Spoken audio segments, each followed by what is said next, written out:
tips lang din guys talaga kung magtatanim tayo ng ng mga ganito lakatan.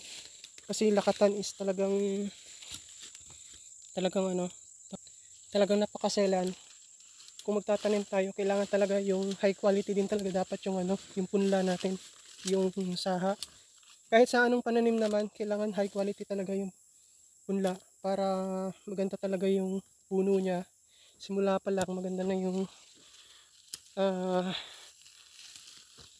kapit ng ugat niya sa lupa.